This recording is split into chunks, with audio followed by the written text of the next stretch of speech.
Olá, ouvintes! Começando mais um episódio do TAD Clinicagem, seu podcast de revisão e atualização de temas em clínica médica. Eu sou Joane Alves. Eu sou Guilherme Moura. E eu sou o João Mendes. E hoje a gente tem aqui na mesa um convidado especialíssimo, né? Ilustríssimo! Demais! Eita! Se apresenta aí, João. Opa, que honra! Eu sou o João Felipe, estudante de medicina do 8º semestre da Unifor lá de Fortaleza e sou colaborador do TDC e tive a honra de estar aqui no episódio. Massa! Valeu, João. Seja muito bem-vindo, cara. Bom Valeu, demais, bom demais. Nordeste dominando este episódio, né? Exatamente, Tem que respeitar. mais um episódio aí regional. E a gente vem com um episódio de caso clínico dessa vez, mas antes disso a gente tem que falar do Guia TDC, né, pessoal? Isso, João. Lembrar pro pessoal que tá ouvindo a gente que o Guia é nossa plataforma de revisão e atualização rápida, né, para você se atualizar sem esforço. E toda segunda-feira saem 3 tópicos que estão, assim, sempre nos últimos jornais, tópicos recentes. E na última semana do mês tem a revisão do TDC, que são os assinantes do guia que escolhem o tema. Então você volta lá e escolhe o tema que você quer ler no final do mês. Exato. Rapaz, bom demais, né? O pessoal do TDC pega aqui, mastiga os principais artigos que saíram ali mais próximos, os mais importantes. Colocam lá já tudo em português, em bonitinho, né? Exato. A ideia é fazer o pessoal ganhar tempo, né? Sei que é muita coisa para ler, para ficar atualizado. A gente faz uma busca nos melhores jornais do mundo, vê o que tem de mais relevante e deixa compactado em formato de texto e em áudio para você com as referências linkadas. Então o assinante tem direito a tudo isso e escolher aí o tema da revisão, como a Jo falou. A última revisão foi sobre a nova diretriz de controle da glicemia no paciente internado. E tá muito top. Exato. O link para você ir atrás, se você se interessou, tá aqui na descrição do episódio.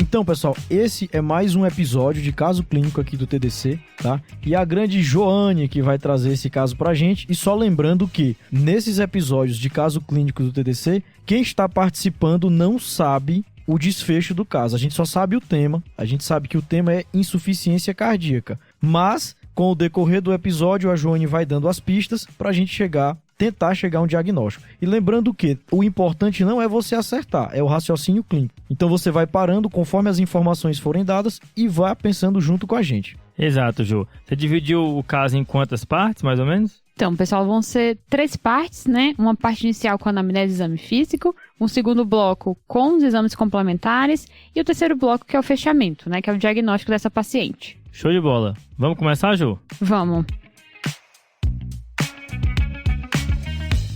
Então, pessoal, nós temos uma mulher de 35 anos de idade, negra, que procura o pronto-socorro por dispneia progressiva há 20 dias. Associada ao quadro, ela relata um edema de membros inferiores, que foi progressivo, e no momento da admissão no pronto-socorro, ela relata que teve um mal-estar geral e relata febre não aferida, que foi o motivo que ela procurou atendimento.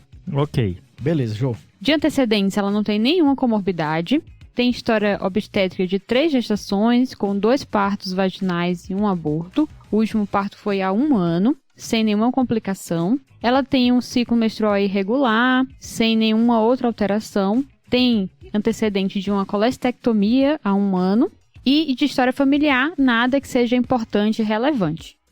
Das medicações de uso contínuo, atualmente ela só usa o anticoncepcional mesmo oral e do exame físico, ela chegou com a pressão arterial de 166 por 131, uma frequência cardíaca de 133 batimentos por minuto, saturando 94% em ambiente e com a frequência respiratória de 26 e temperatura axilar de 36,4, a febril. Do exame físico, que tinha de relevante alterado era uma ausculta cardíaca com uma turgência jugular, assim, discreta, mas estava descrita. Do ausculta pulmonar, tinha estertores em bases. E de membro inferior, ela tinha um edema 2 cruzes em 4, simétrico, sem nenhum outro achado adicional. Rapaz, bora ser educado, né? E deixar o convidado aqui falar. João, tem alguma pergunta pra fazer pra Joane aí, bicho?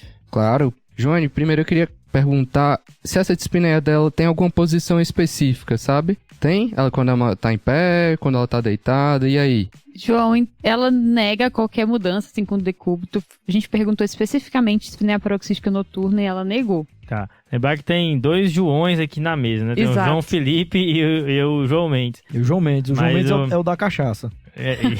A melhor do Brasil. Rapaz, todo mês eu recebo foto dessa cachaça, de uma pessoa diferente. Que passa, vê a cachaça e manda foto. Aí tem o fórum, tem a rua também.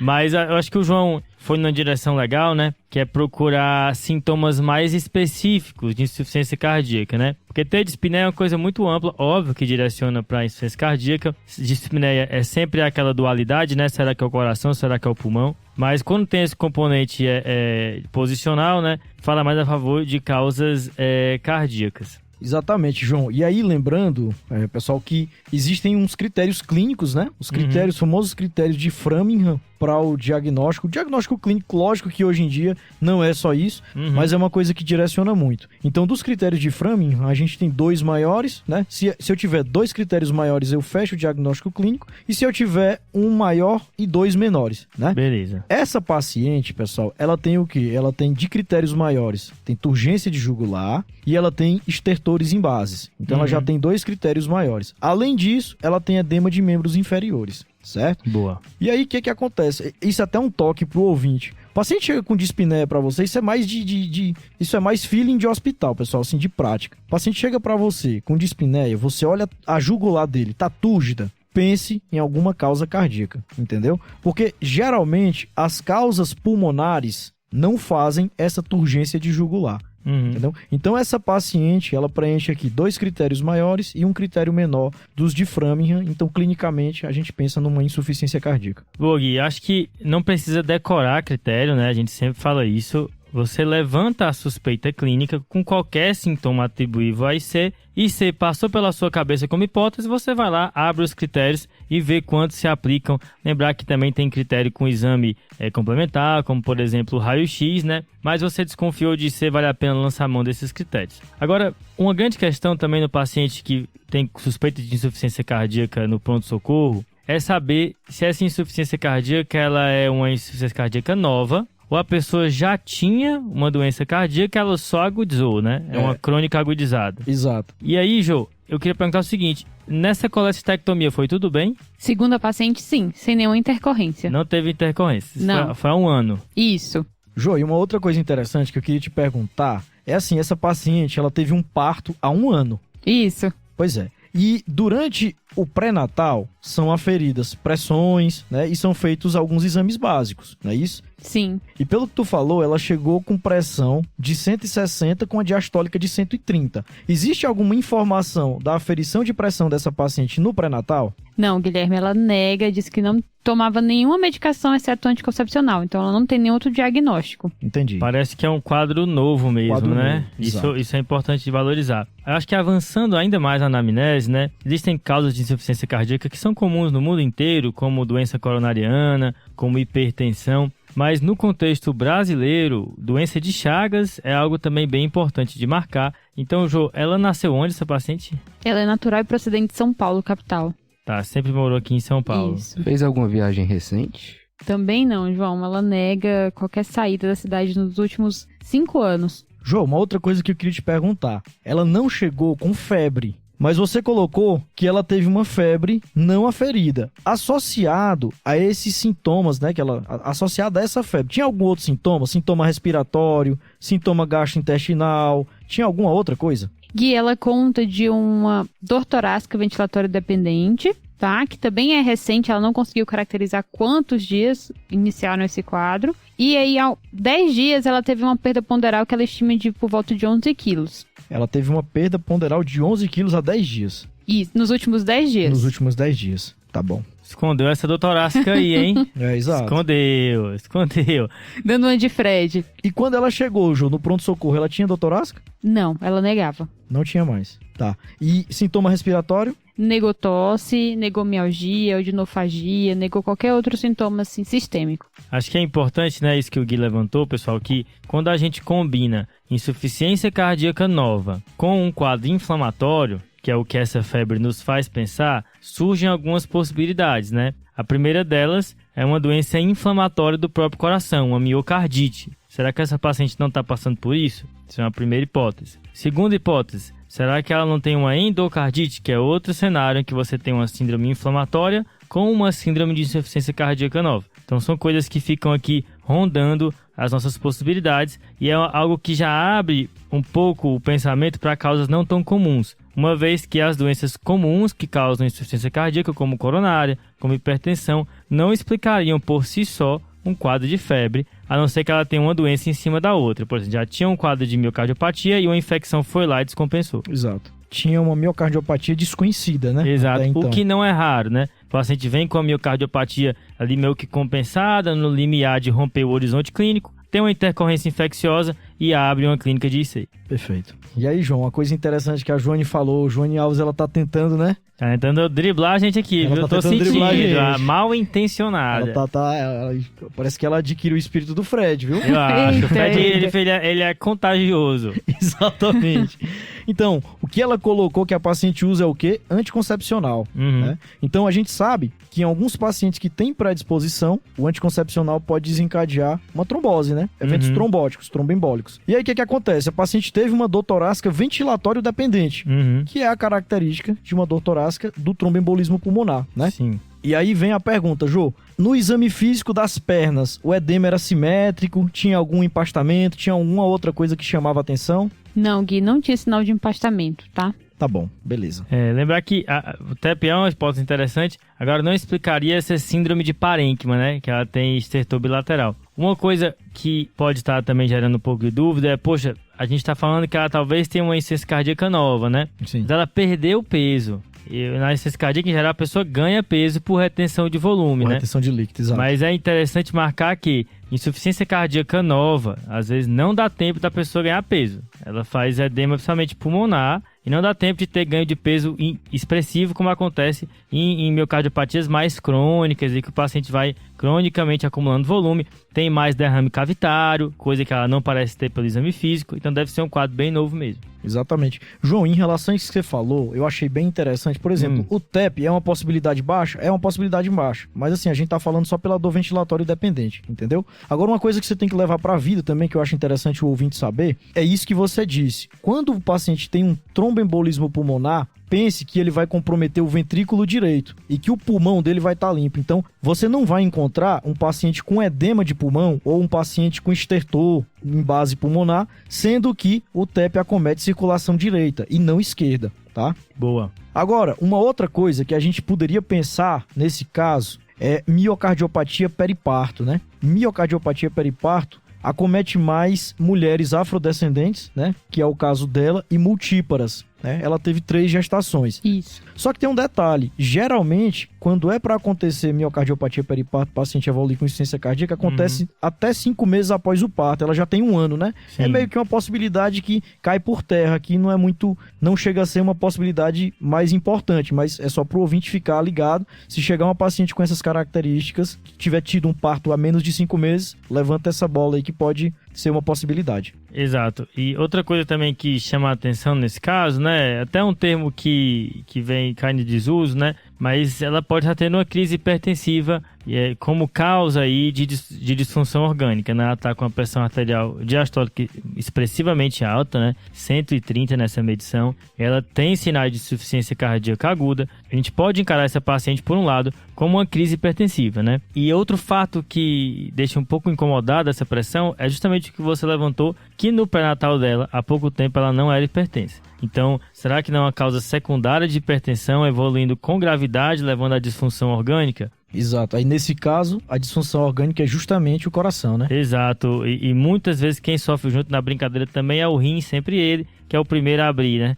Então, tudo isso inspira cuidado. Acho que vale a pena também um fundo de olho dessa paciente. Com certeza. E, Gui, a gente não tinha esse recurso disponível lá pra fazer fundo de olho no momento. Mas, Jô, eu sei que ela tá em uso de anticoncepcional e tudo, mas nunca é demais perguntar a data da última menstruação. A DUM, né? Ela mesma. Famosa. Essa data eu tenho. Foi Foi mais ou menos 15 dias antes da data da internação dela. Usando o método contraceptivo, acho que dá pra confiar que a probabilidade de gestação é baixa. Então, pessoal, até aqui a gente falou já de várias etiologias, né? Então ela tem uma pressão elevada, né? Parece ser uma coisa recente, então a gente pensa aí que ela está tendo a chamada crise hipertensiva com lesão de órgão-alvo, coração, com uma insuficiência cardíaca. Uma outra possibilidade, uma miocardite, uma paciente que estava com febre, teve uma dor torácica. Endocardite também a gente pode pensar, tá? Febre com IC nova, só que uma coisa que nos afasta um pouco dessa possibilidade é a ausência de sopro, tá? Uma outra coisa, pericardite, teve dor, teve febre, mas a pericardite, ela evolui com insuficiência cardíaca, geralmente quando ela tampona. Exato. E no tamponamento faz hipotensão, né? Exato. Então começa a ficar menos provável. Exato. E pro ouvinte pensar assim um pouco mais distante, tem a periparto, mas a gente meio que afasta essa possibilidade, porque já tem mais de 5 meses. E o tromboembolismo pulmonar, que a gente meio que afasta também, porque o pulmão tem estertor em base. Agora, Gui, me ocorreu uma coisa aqui também, que ela tem um relato de febre, tem edema e hipertensão, né? Como é que tá o débito urinário? Ela não se queixava de nenhuma alteração, João. Tá, essa pergunta, né, é porque assim, se eu tive um quadro infeccioso, uma febre, né, a princípio, seguido de edema e hipertensão, a gente pode estar diante de uma glomerulonefrite pós-infecciosa, né, Isso. que se tiver rapidamente progressiva, pode fazer uma insuficiência cardíaca secundária, né, por retenção de volume como consequência de disfunção renal. Mas os exames complementares vão dar mais informações, né? Inclusive, João, faça as honras aí. O que você gostaria de pedir para a nossa paciente? Cara, primeiramente, como um bom acadêmico, eu preciso pedir um eletrocardiograma. Roy.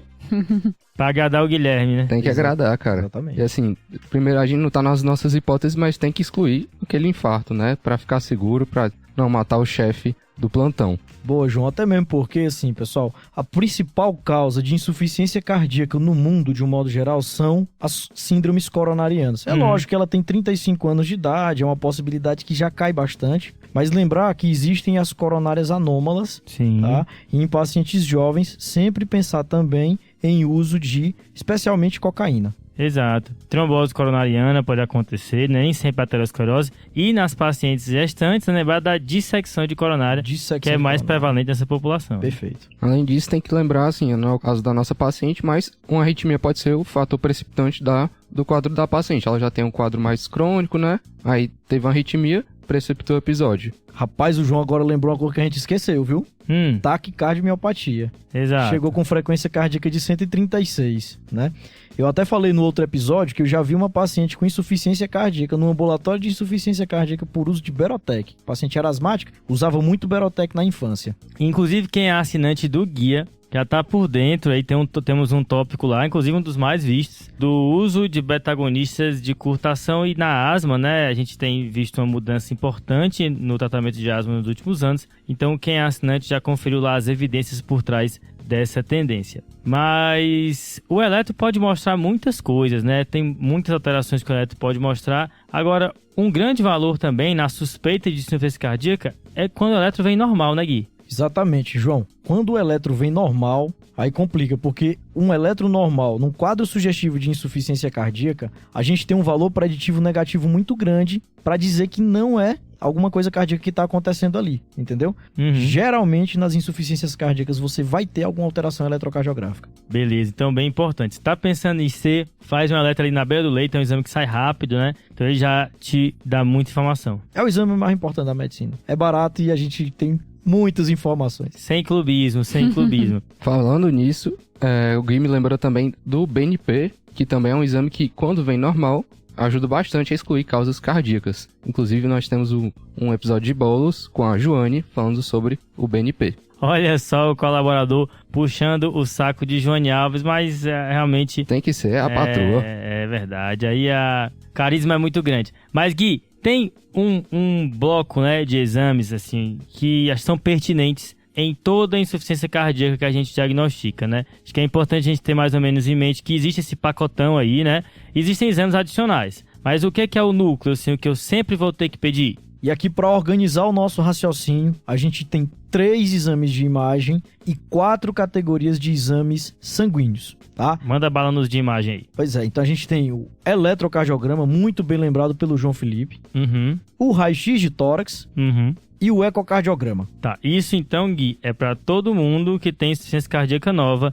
vem com esses 3 exames. Exatamente. Normalmente, eletro e raio-x sai primeiro e depois o ecocardiograma. Exatamente. E dos exames de sangue, a gente tem 4 categorias. Primeiro, os rins, Tá, que a Luísa adora. Então, ureia, creatinina e eletrólitos. beleza. Aí vem os exames da endócrino, avaliação de função tiroidiana, TSH, avaliação de diabetes, então glicemia e hemoglobina glicada, Ok, além do lipidograma. beleza. Tá. Qual é a próxima categoria?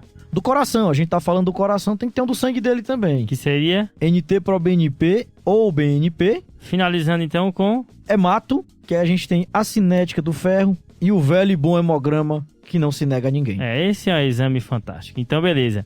Do laboratório, rim, endócrino, coração e hemato aí pra fechar. Exatamente. Pronto, isso daí é o basicão, né? Mas se a gente estiver suspeitando de alguma coisa diferente, específica, tem outros exames, né, João? Exato, João. Então, assim, fica de João. João demais dessa vez. Sabe Vou aquele... trocar de nome no cartório. Sabe aquele meme do Homem-Aranha, que é um Homem-Aranha apontando pro outro, assim, sabe? Pra nós 3, assim. É João Dimar numa mesa só. Mas, por exemplo, esse paciente tem um edema a esclarecer, né? Eventualmente pode caber aí uma albumina. Se o edema for muito assimétrico, ultrassom de membro inferior, ela também tinha uma suspeita de um quadro inflamatório, essa febre. Às vezes prova inflamatório, até se você tiver num quadro de extremo clínico maior, culturas, né? Às vezes não é tão fácil diferenciar uma sepse inicial de outro quadro clínico, né? Mas enfim, acho que a paciente não está deteriorando tanto assim, né? Apesar da frequência cardíaca um pouco mais alta, mas os outros sinais vitais são estáveis. Talvez a gente possa esperar a primeira rodada de exame sair para em seguida fazer investigações adicionais. E aí agora a gente vai pedir para a doutora Joane Alves os famosos exames, né? Vamos lá, Jô. Beleza. Então, pessoal, nós temos dos grupos que vocês comentaram, né? Começar pelos exames de imagem. Eita. Pela radiografia de tórax, ela tem... Eu vou falar só os alterados, tá bom? Ela tem uma área cardíaca aumentada, tem um velamento de seios claustrofrênicos e não tem nenhuma outra alteração, nenhum infiltrado, nem consolidação, nem nada. O eletro, nesse segundo momento, tinha um ritmo regular, com a frequência cardíaca de 150 batimentos por minuto, sem nenhuma outra alteração, sem supra, nem infra de segmento ST. 150 batimentos emociona, né? Emociona demais. Eles deram uma olhadinha assim que tinha que estar gravado, viu? Nada de sobrecarga, Jô? Não tinha sinais de sobrecarga. Tá, beleza. O eco vem daqui a pouco, tá bom? Chamou na serra, né? Chamou a serrinha aí, ó.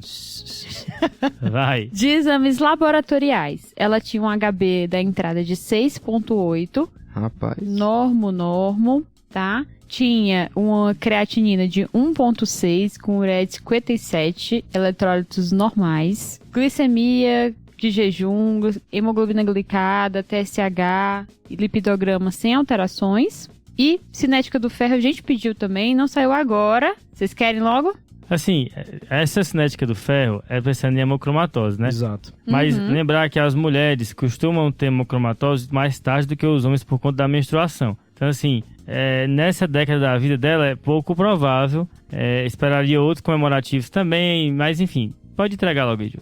Vamos lá. Tem o reticulócito corrigido de 0,6, com ferro de 7, Tá. ferritina de 241, transferrina de 155, capacidade total de ligação do ferro de 235, ácido fólico B12 normais. Certo. Índice de saturação? 30%. Beleza. O João tá tentando enrolar a gente, né? Cadê as plaquetas e o leucócito, Jô? Boa, João. Então, o leuco dela era de 8.200, com diferencial todo normal, e as plaquetas de 255.000. Então, Jô, você falou vários exames aí que a gente já pediu, mas tá faltando um, né? Exame mais... Agora eu vou puxar de novo. Agora é o exame mais importante da cardiologia. É o ecocardiograma. Cadê ele? Gui, a gente não tinha disponível pra fazer o eco transtorácico bonitinho, né? Então a gente fez poucos, tá? Ultrassom no point of care cardíaco. Certo. E aí, é uma avaliação prejudicada, ela estava nesse contexto de urgência, então o que a gente viu é que tinha uma fração de ejeção limítrofe, mas não foi estimada. Tinha um derrame pericárdico laminar, mas não tinha nenhum sinal de tamponamento e também não parecia ter nenhuma área de hipocinesia ou acinesia. Jô, e assim, você falou que ela tinha uma fração de ejeção limítrofe, vocês avaliaram. Não tinha segmentares, né? Era difuso. Era difuso. Tá bom. Só um adendo, pessoal. Quando a gente tem um quadro de insuficiência cardíaca que você encontra lesões segmentares, no eco dá pra ver, tá? Ó, a parede anterior tá mais parada do que a parede inferior, por exemplo. Se você tem essa assimetria de mobilidade, você tem que pensar em coronariopatia. Nesse caso aqui é o que a gente não tem, é difuso. Acho que agora com esse laboratório dá pra gente comentar algumas coisas, né? Tentar fazer algumas inferências. Primeiro que essa creatina de 1.6 é alta para essa paciente, né? 35 anos, né? Para ter creatina de 1.6, ela certamente deve estar numa lesão renal aguda. A questão é procurar se ela tem uma creatinina basal, né? Mas mesmo assim, mesmo sem esse valor basal, dá para inferir isso.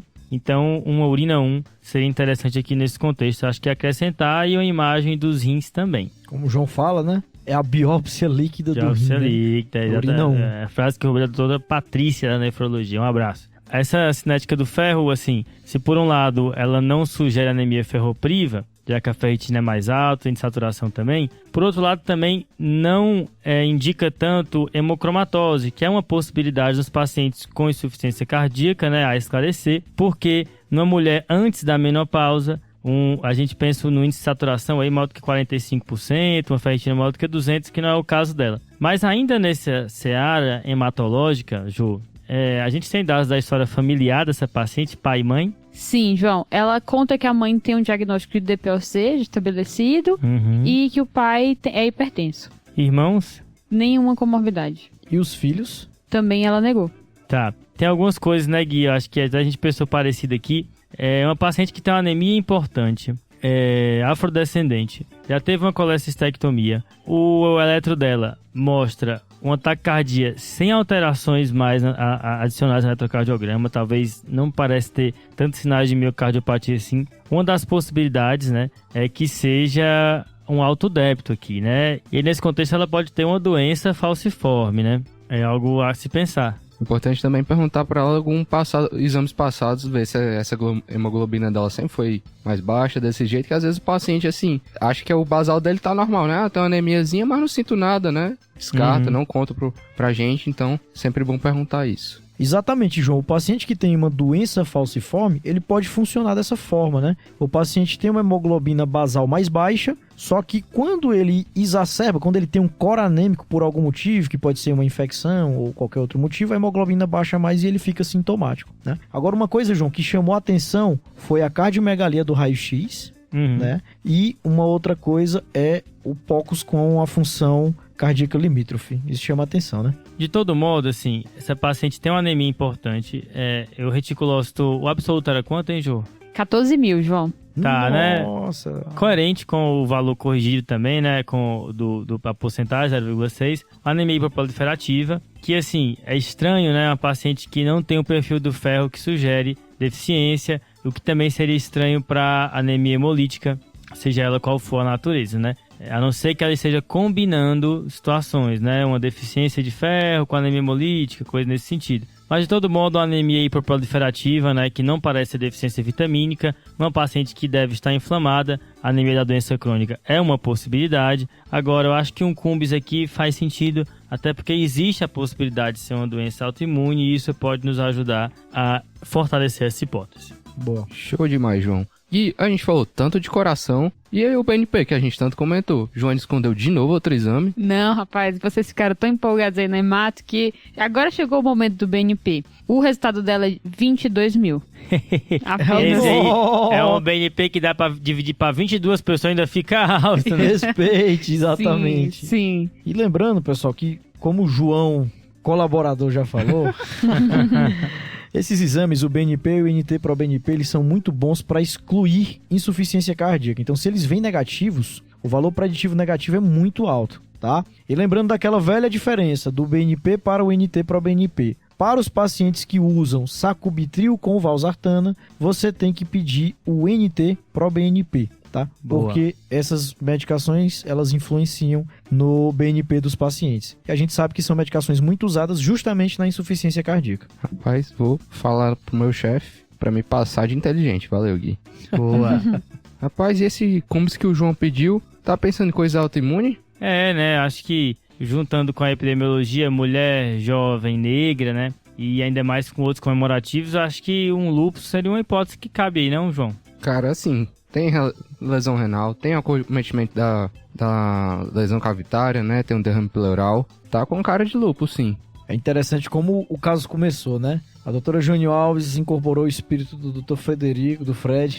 Começou com insuficiência cardíaca. E aí, com o andar da carruagem, o que a gente vai vendo, né? Sintoma constitucional, teve a febre. Ali, um critériozinho hematológico, a anemia, né? Aí vem a questão das serosas. Tinha um derrame pericárdico pequeno, tinha um derrame pleural. A lesão renal, né? A lesão renal aguda. Então, realmente está aqui se desenvolvendo para um quadro de autoimunidade, como o João falou, é muito sugestivo de um quadro, a princípio, de lúpus, né? E aí, como a gente já deu tanta volta no diagnóstico, é bom dar uma volta na anamnese também, né? Já que o João pensou em lúpus, a gente poderia perguntar algumas coisas de músculo esquelético, perguntar de dor e inflamação nas articulações, pesquisar aquele caráter inflamatório do lúpus, olhar também questão da pele, ver se tem algum comemorativo lá, fâneros, olhar os cabelos, ver se tem algum sintoma neuropsiquiátrico também, de algum tempo atrás. E aí, Joane, o que é que você tem pra gente? Boa, João. Como a gente sabe, o melhor exame complementar é complementar a anamnese, né? Rapaz, aí. Isso aí Professora, né, professora? Professora Joane. Não, Temos mas um mentor aqui, né?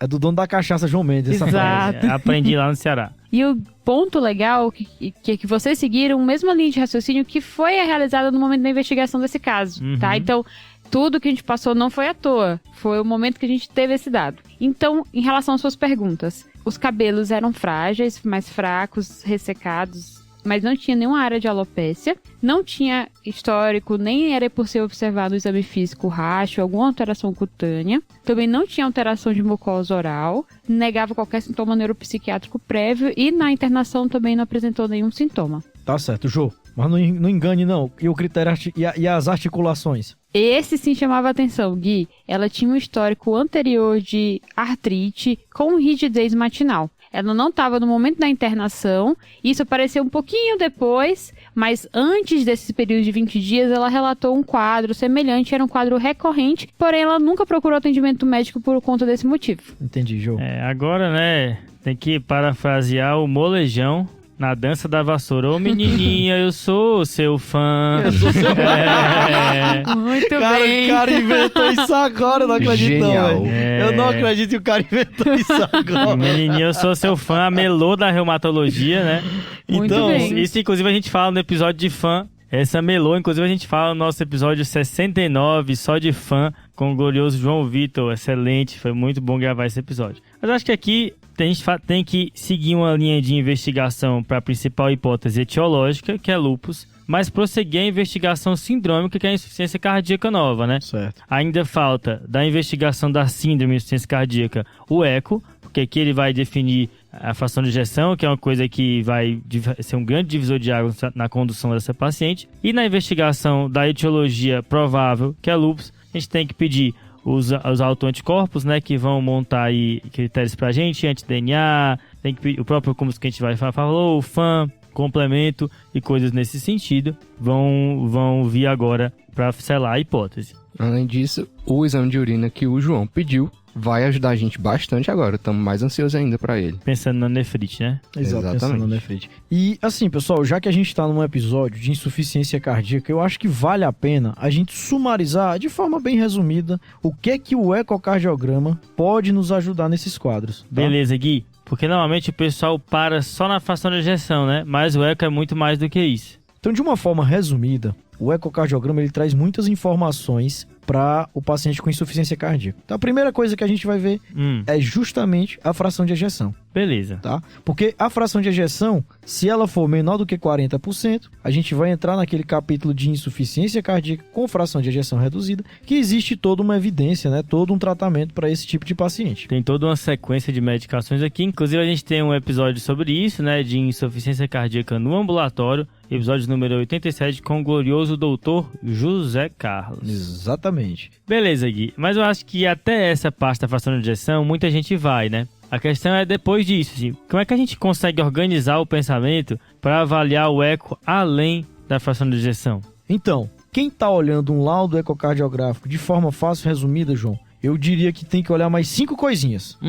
Sinais de remodelamento. Tá. disfunção diastólica, que Ok. isso vai estar no corpo do laudo. Ok. As válvulas, se tem alguma estenose ou insuficiência valvar. Uhum. A pressão sistólica de artéria pulmonar, que é a PSAP, você vai ver se tem hipertensão pulmonar ou não. Ok. E o pericárdio. O pericárdio você vai ver se ele está mais endurecido ou se tem algum derrame. Beleza, Gui. Dessas 5 coisas, você falou sinais de remodelamento cardíaco, né? O que é que tem aí nessa gaveta? Então, nessa gaveta tem 3 coisas principais. Índice de massa, que eu vou ver o tamanho do coração, a massa, se ele está aumentado. Uhum. A espessura, eu vou ver se ele está mais grosso, tá? Ok. E sempre observar em que parede prepondera a grossura, o aumento da grossura. Uhum. E o tamanho atrial. Beleza, Gui. Na PSAP, qual seria o corte mesmo? Por 20? 50. Acima Ok. de 50, hipertensão pulmonar. Mas aí tem uma zona cinza aí, né? De que talvez seja aumentado. Então, João, em relação ao corte da pressão sistólica de artéria pulmonar, PSAP, de 37 a 50, eu tenho uma intermediária probabilidade de ter hipertensão pulmonar. Uhum. E acima de 50, eu tenho uma alta probabilidade de ter hipertensão pulmonar. Beleza, então, Gui, fechou aí esses 5 parâmetros que a gente tem que olhar no ecocardiograma, além da fração de ejeção. Boa.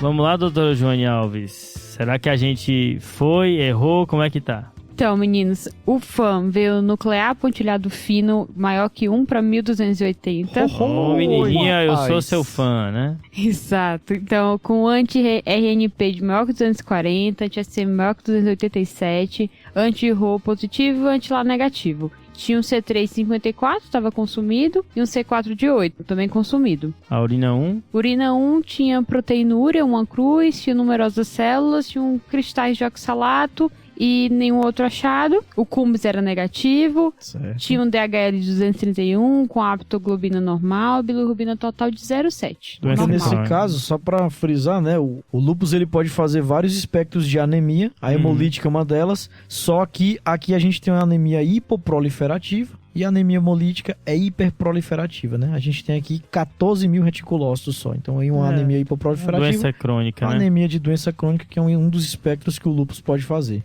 Durante a internação, ela evoluiu com piora dessa função renal, chegou com a creatinina de até 3,8. Uhum. Então foi pensado que ela podia ter um comprometimento renal, tinha pesquisa de dismorfismo eritrocitário negativa e a proteinúria em 24 horas foi 1 grama em 24 horas. Tá. Foi submetida à biópsia renal, que identificou nefrite lúpica proliferativa focal e membranosa, classe 3 e 5. E aí ela foi submetida à pulsoterapia com metilpred mais ciclofosfamida. Ela evoluiu bem, conseguiu recuperar essa função renal, assim, não uma basal, mas chegou a creat de 1,7. E foi depois proposta a alta hospitalar em uso de hidroxicloroquina.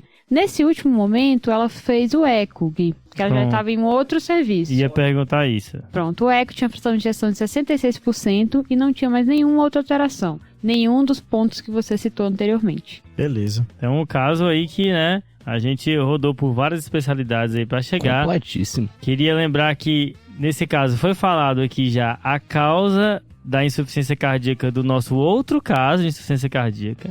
Mas que eu não vou dizer pro ouvinte qual é, ele vai descobrir lá no episódio de número 61. E lá nesse episódio a gente tem um esquema de causas de insuficiência cardíaca baseado nos achados do eco, né?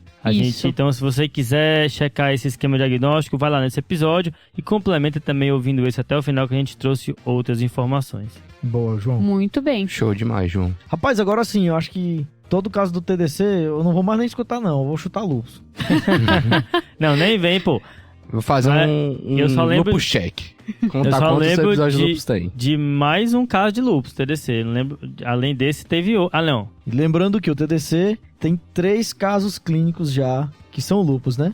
E não é tão claro, viu? Se você for no caso que você acha que é lúpus, não vai ser.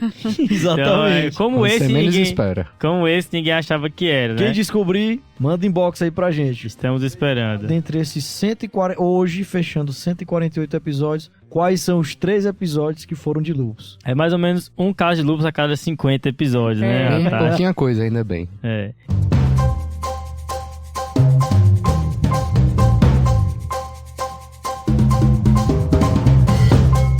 Bem, pessoal, agora chegou a hora dos salves aqui nesse episódio, né? Seu salve vai pra quem, Gui? Então, João, meu salve vai para a Carolina Santolia, ou Santolia. Ela é residente de clínica lá da UERJ, Opa! Universidade Estadual do Rio, e falou pro Rafa, no almoço, que gosta muito da gente. Beleza, então um abraço aí, hein, Carol? Um abraço, Carol. E o seu, Jô? Então, meu salve, João, foi um pedido especial também. Opa! Eita. Que é lá pra Fortaleza, né? Aproveitar que tem vários nordestinos e inclusive cearenses aqui. Que é pro Olha aí. Christopherson e que foi meu chefe da residência lá, o Dr. Fabrício, e todos os residentes de clínica médica do Valdemar. Muito bem, só gente fera aí. Um abraço, pessoal. Um Obrigado abraço. pela audiência. Um abraço para os nossos amigos do Valdemar.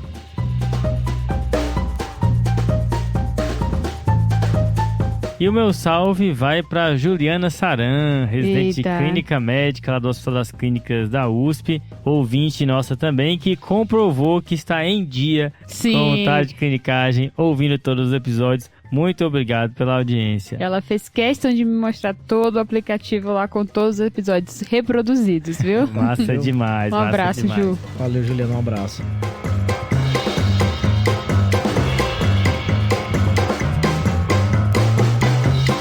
Beleza, pessoal. Então vamos nos encaminhando aqui pro fim do episódio. Um caso de urgência cardíaca. A gente agradece enormemente a presença do João Felipe, Sim. Opa, galera, é uma honra estar aqui. Obrigado pela oportunidade. Vocês são fera demais. nosso Valeu, colaborador Joãozão. que está aqui precisamente às 1h13 da manhã. Do dia 28/7. Exatamente, gravando esse episódio conosco. Lembrar que se você quiser entrar em contato conosco, você pode fazer através do inbox do Instagram, no Twitter, pelo e-mail também. Por todos esses canais nós estamos presentes. João, e agora tem o WhatsApp do TDC também, né? Ah, tem o TDCel também, né? TDCel. Também pode entrar em contato conosco pelo WhatsApp. E lembra de seguir o TDC no seu agregador de podcasts favorito e deixar uma avaliação lá, deixar um review, que isso fortalece o nosso projeto. Beleza, pessoal? Fechou? Fechou. demais. Valeu, Valeu, falou. falou.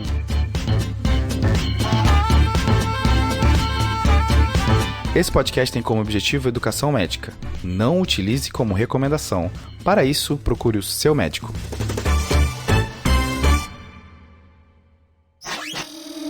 Essa é uma produção do Bicho de Goiaba.